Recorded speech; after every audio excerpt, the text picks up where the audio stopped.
Well, hey, YouTube, Grinder McGee back again with another knife video in the Tactical Kitchen. Today, we've got a world-renowned blade from Randall's Adventure Training and Equipment Group. You know what I'm talking about, the Esee 4. Now, this knife is the mid-sized blade in a series of knives, the 3, 4, 5, 6, and Hungless Big 10-inch knife. This knife, going over the specs real quick before we get into some cutting, is made out of 1095 high carbon steel, heat treated by Rowan, the same company that would do the heat treat on the 1095 for tops. So definitely a high quality carbon steel. Being that it is a carbon steel, this one has a high traction black powder coating on it. Some people don't like the coating, they're stripping it. I think it is available now in an uncoated 1095 as well as a 440C stainless knife, which I can't wait to get my hands on. Now, I don't have a lot of knives in the 3.5 to 4.5 inch range, but if I had to pick a couple, this would be among the very few that would be in my favorites, even though it does have some shortcomings that we'll go over here in a minute. Now, I think we've got a 4.5 inch usable blade here, or a 4.5 inch total blade with a 4-inch exactly cutting surface. It's probably about 9.5 overall. I can't lie, I don't have a ruler right here. I do know the exact weight of it though, which is 7.4 ounces. The weight of a blade is always very important to me. The weight in the sheath as it comes from the factory, I'm not sure on that either. I don't really wear it that way. Probably about 9.5 to 10 ounces though. So that was a picture of another one, brand new here. Let me get this one back in frame. That's what the black linen micarta looks like, brand new. That's the linen and not the canvas. This is what it looks like after your oils and some of the crapola that you cut gets on it. You can see the little difference there. It gets a little darker, but it does clean up very well, and it does offer quite a solid grip. I do love this knife. It's one of the very few knives that I don't mind the finger choil on, mostly because the finger choil splits what would normally be the sharpening notch and the ricasso of the blade down into this first part of the handle. But we're getting ahead of ourselves. I would like to start in the new format discussing the tip of the knife. It does have this is the sharpened clip version, although I would still call it, even though it is kind of a clip, it's more of a drop point for me. It's got a sharpened back edge for maybe about 2 to 2.25 inches there. It might affect you if you're doing some woodworking and you like to thumb push. That's going to be a big issue for you. But other than that, I don't think that it affects the utility that much at all. It does have a very sharp point on it, and let's get it here next to a Falkniven F1, another popular knife that it can compare to. And let's zoom in on the tips here to kind of get an idea of what we got going on with the tips. Very similar to the Falkniven F1 from this viewpoint. You know, it's a 3/16 inch thick piece of steel. Some people don't appreciate that. Some people would much prefer, I keep reaching in front of the camera, apologize for that, the Esee 3. These knives are very similar. The difference being this one's an 1/8 inch thick, the other one's 3/16 thick. The handles are just, as far as I can tell, identical. And I also have the sharpened clip drop point version in this one. These knives are made 100% in the USA. I know how important that is to some guys.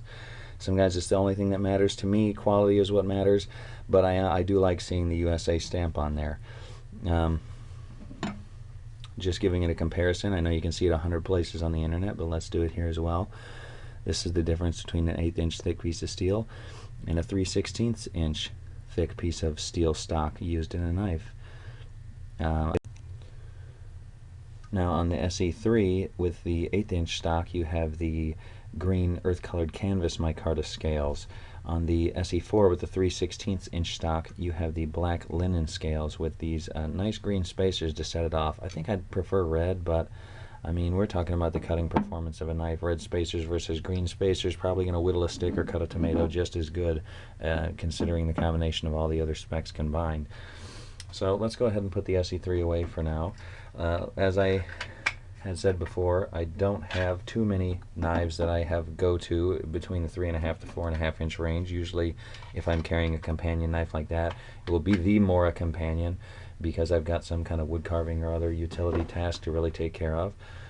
Or a pocket knife. How many pocket knives fall in the 3.5 to 4.5 inch range? So usually I'm going fixed knife, especially camp or survival knife. I'm going to go at least 4.5, probably 5 to 6 most of the time. But getting back to the other specs of the knife, on the broadness of this blade, I wish that it were a little bit broader, just because of the thickness of the steel on this knife would assist it in its slicing capabilities a little bit better. Now, as noted before, this is the sharpened clip model. All of the knives that they sell do not have that. They just have the full thickness. I like this because it aids in piercing and utility, let's say blister packs and different stuff like that. It is sharp. I wouldn't say it's slicing sharp. It'll slice your thumb sharp. But it really aids it in piercing. It cuts down on the weight a little bit. It changes the balance just barely noticeably, but for me, I still notice it. The balance just tends to be right here, I guess, right kind of on behind this screw right here. So not exactly on that first finger. It's still a little bit handle heavy. I enjoy this knife a lot. Now let's get into the reason why I like at least a 4.5 inch knife when it's, because of course folders, and that is for stuff like this. Take Mr. Tomato out of the way for a moment, and that is because of an apple. It has to be able to span an apple. Now I know that seems silly, but go ahead and take a 3-inch pocket knife and cut this apple, and what you're going to have to do is you're going to have to go around the entire world like this, and you're not going to be able to set it down on a solid cutting surface. So let's get to some cutting finally. 3/16 inches thick. I'm expecting it to break the apple a little bit here, and it did, but it sliced it down a good bit here, and then we broke it the rest of the way. These are some very crisp apples. I might have mentioned in the last video that I went up to Michigan to pick these, so they're about 4 days off the tree now, and they've been very good. Now here I'm exhibiting something that's very important as well, why you want to have a fine and delicate tip. Here is a process where you're using that delicate tip. Now I choke up on the knife. It's not double edged all the way back, so I can get right up here, right close to where that clip starts. I can pinch it. I can put my thumb on the blade, and I can get the core out of this apple here safely and under control without stabbing my hand or doing some kind of crazy thing. Now, slicing an apple, I don't know what, I know that a lot of guys in their camp knives, what they're doing is splitting firewood, and that's all well and good. I totally understand that. The internet's full of wood splitting and feather stick making and all that. But a lot of times in the camp, what I'm doing is cutting up food. And I think, being realistic, everybody's cutting up a lot of food in camp. I mean, what else do you got to do? You're gonna build a fire, totally important. You're gonna cut up food, and so that's one of your utility tasks. It's very important. That's why I'm exhibiting it here. Now, for a 3/16 inch thick piece of steel, you wouldn't think that it would do so good, and it was kind of breaking through there. It wasn't really giving like super clean slices, but you know what? It was doing a very reasonable job there. So this knife can make you some lunch, that's for sure. So just exhibiting some of these daily cutting routines, because we're not going to be out there surviving either by accidental or on purpose each and every day. But what we are going to be doing if we're carrying around this knife, probably slicing up an apple for lunch, making some dinner, slicing some cardboard. If it can slice an apple, it can slice some cardboard. I've been through this before. It can slice cardboard. It's not the best cardboard slicer you've ever seen, but when you're trying to cover a wide variety of tasks, tactical use, utility use, still have this very tough steel and not have it be brittle, like let's say a kitchen knife, like a Victorinox. We'll give a couple slices with the old Victorinox here just to show you that it is more deft. It can definitely slice a lot more simply, but this knife is not going to be able to do some of your other stuff. Look, it's quite flexible. I mean, you could do a lot of things with it. You can't do everything with it. So let's do some other stuff here. Put this apple to the side for the moment. Well, actually, let's just I'd love to take a bite of it, but I don't want to do it on camera. Let's do a sandwich real quick. You know what? I couldn't even wait to get through all the specs and talking about all the features of the knife before I started slicing this time. We're already 5 minutes and 30 seconds in. Okay, I don't know if I mentioned before that this is one of the knives that I really don't mind the choil on so much, because usually your sharpening notch is right here and the choil doesn't impede upon the blade. Sometimes you use up a good portion of the cutting surface, and the part that they've ground away to make the cutting surface of the knife, where it could be a usable edge. They've taken it and they've cut out a big half moon there so you can put your finger there. I don't find that it's necessary. It almost feels like sometimes I only use it if it's just because it's there. I don't like knives like that. This has got to be one of the only ones that I have. My other most favorite knife in this 4-inch and under category, the Pendleton Light Hunter from Cold Steel. It has somewhat of a choil there. You can get your finger up on it, but for the most part, you're just side holding. You're doing something like this, or you're doing your standard hammer hold. And I guess in a tactical situation, it has a little recess right there, kind of a little dimple for your thumb to fit in, either that way or that way. This is an excellent knife. Of course, 2010 Field and Stream's Best of the Best award that year. Let's do an apple with this one, and then I promise I'm going to get back into some specs. But maybe you'll see these are some freaking fat apples, but this one's barely getting across it. Now my pen knife and my pocket knife, not going to do so well on that. Of course, it just flies right through there. This one's an 1/8 inch thick, high saber grind. I think it feels like it could be a hollow grind, quite thin at the edge. This knife definitely, even with the point not being as fine, we're definitely getting some very deft cuts in there. Of course, this one's only a $12 knife. The sheath it comes with, total cheesy garbage, but I mean, for $12, man, this is why it's the best of the best. And this thing has utility for days, but it doesn't have that. Make you feel warm inside factor. This knife here is just a tool. This is one that I loan out. This is one that anyone would loan out. You carry it, maybe in the tool or tackle box. Maybe you have it in your little picnic basket, just in case someone gets in there and steals it, or you damage it, or you forget about it and it rusts and it sits in the tackle box. So it wouldn't rust really, because the croup is so crazy awesome. Hold on, I got a lighting situation happening here. I'm just having all kinds of problems today. But this one is you can wear on your hip, made in USA pride.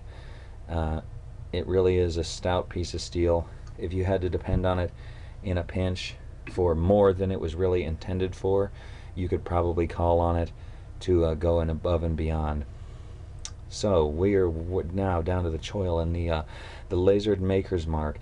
Now this goes down to the bare steel, so make sure that you keep this area clean and oiled, as well as the edge of the knife, because this area here in this lasered part can also get corrosion and rust in it on the 1095 version. Just something to throw out there. It's not painted on or anything like that. It's actually lasered in there down to the bare steel. So that said, now we're getting into the good stuff. Now, we talked about the handle materials, but let's talk about the handle in general. In general, it's quite a small handle. Now, I have big hands. I have very large. I have very long fingers, but they're not those big sausage freaking bear hands that some of those guys have out there. If you had big, thick fingers and had a hard time finding, gloves and stuff like that, I have a hard time just because I have a big hand span. I have long, thin fingers, but you would probably run up with some space issues on this handle. And with the choil, not an issue. Of course, if you have really big fat sausage fingers, you're going to be getting up onto that cutting edge maybe a little bit, but I think they took care of you pretty good there as well, leaving that so it doesn't have a little sharp corner there. We got this run of thumb jimping up here so your thumb doesn't slip. I've said it before, I'll say it again, I'll say it 100 times more. I don't ever put my thumb there. If you put your thumb there for cutting very long at all, what you're going to find is that you're just going to rub all of the grip off of your thumb, and you're going to have a very, very sore thumb. I don't understand it. It doesn't bother me on this knife. It doesn't bother me on a lot of knives. I don't use it. I don't ever hold the knife like this, so I don't really get it. But hey, You guys that like it as a feature, more power to you. I guess if it doesn't bother me and it's useful to you, then that's a good situation for both of us. This damn light is going to make me... Okay. So, that's going through the handle. As far as when you carry it, it does have a very slim profile.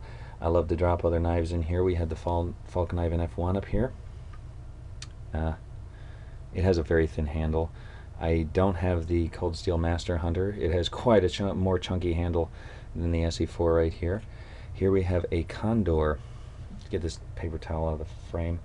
Here we have a Condor Kephart design. Now, if you guys know Horace Kephart or you don't know Horace Kephart, I encourage you to Google it, read some of his stuff. Here's the knife that Condor come up with, inspired by his design there. It's an 1/8 inch thick. It's a high carbon steel. I don't want to misquote it, so it might be 1070, it might be 1080, but I know it's not 1095. High carbon steel. I'll annotate it if I get the whim. It has a hardwood handle. I don't want to say cherry or rosewood, any of that. But this knife is a very, very good all-around knife, and it has a blade in that same range. I just tapped them together. Did you hear that? Oh man, that drives me insane. Did it leave a flat spot? Just the tiniest little dink right there. Gosh, it drives me insane. Am I ranting enough right now? So we'll try to keep it on track a little bit more. I do enjoy this portion of the handle on the Esee4. Your finger really sinks into there. It really does a good job. Of course, with my huge hand span, I do like, when I'm holding a knife, a thicker portion of the handle there. The SCHF42 that I reviewed the other week did a great job. Let's do one more kitchen task, as I like to do, and then we're going to drop some comparative options in there, and then I got to get out because my memory card's out of space. So you technically pretty much have to have a super sharp knife to really cleanly slice the crust off of a sandwich. But if you exercise some patience and some technique, you can also make this work with a knife like the Esee4, 3/16 inches thick, piece of 1095 high carbon steel. Ah, now that my friends is surviving. So now that we see that it can do that, let's do the one other test that's very important in the kitchen. I wanted to make sure this time that I got a good range of tasks in the kitchen, and that is the tomato test. Of course, I think because it could slice an apple so well, you see we have this little tag down here, it can do a tomato rather well also, as long as you exercise some focus and some care in doing so. Perhaps my technique is driving some of you crazy. This is why I prefer a 5-inch knife, so I can really get a good we're smashing it a little bit there, right in the middle where it's juiciest. These aren't extremely juicy tomatoes, but they we'll see, we're having some issues. This is the factory edge, by the way. Typically I have a hard time not tinkering with the edge, but on this Esee it just has such a workable utility edge. I've left it be. Now after slicing this tomato, I might have to get in there with the work sharp or the stones and really make this a slicer. See if I can get that last sandwich slice. Come on, you fucker! Ah, not quite. So you see, it's not great at a tomato. It'll do an apple just fine. Very important. You can choke up on it. Also very important. You can slice the crust off a sandwich. Of course, you've seen guys whip it through wood and all that. Let's drop in some comparable options real quick, and then we're going to cut out. Here is the Becker BK16 Tweener. This one's a 1095 Crovan, very comparable. The weight on this Becker is a lot lighter though, I think. We got the BK16 at about an ounce lighter as far as the knife goes. Of course, the sheath on the Becker quite a bit further away from what everybody's liking now, this Kydex sheath. Everybody likes that sheath. The Becker has this kind of junky piece of junk here. Not so great. I tend to repurpose those Condor sheaths, and I don't know. I mean, I really like this knife. I'm not sure that I like it as much as the Esee4 when I look at it, but in use, I wonder. We'll have to do a video on that one real soon. Of course, the Pendleton Light Hunter we covered. This is a stainless knife. It's a little shorter. It has a little more utility in the kitchen, but a little less utility in the great outdoors. Everything is a compromise, isn't it, guys? Falk knife in F1 we already went over. It has the Zytel handle. This one has, of course, the nicer upgraded handle. The stainless steel in this one, the 1095 in this one. I mean, it's up to you guys. The Falk knife in the kitchen, I think, falls short, very much short of the Esee. Here we got one more, and then we got to get out of here. Got about 60 seconds left. The Gerber Big Rock. This one's in a 420HC. I definitely think this one has a lot more utility in the kitchen, in the wilderness outdoor survival range. It's up to you. The tips on these ones, the Gerber definitely has a finer tip, a tendency to be more brittle, has a little more broadness in the blade than the Esee. It also has these TPE thermoplastic elastomer handles, both removable though, and you can clean under the scales. I guess with time running out, I just wanted to thank you guys for watching this video and for your constructive criticism this week. I hope you were able to take some of this information and make an informed purchase on your next survival knife. You know, we're not all multi-gazillionaires. I spend a lot of my disposable income on knives, and I've done a lot of research on knives and using them, and you know, it's part of my hobby. It's part of what I enjoy, amongst some other things. So I hope that you can take it away and make an informed purchase with your meager earnings. I mean, it's tough to get out there and make a buck. So with that being said, guys, keep your skills sharp, but I think you should keep your knife even sharper. Grinder McGee from the Tactical Kitchen for now, saying peace.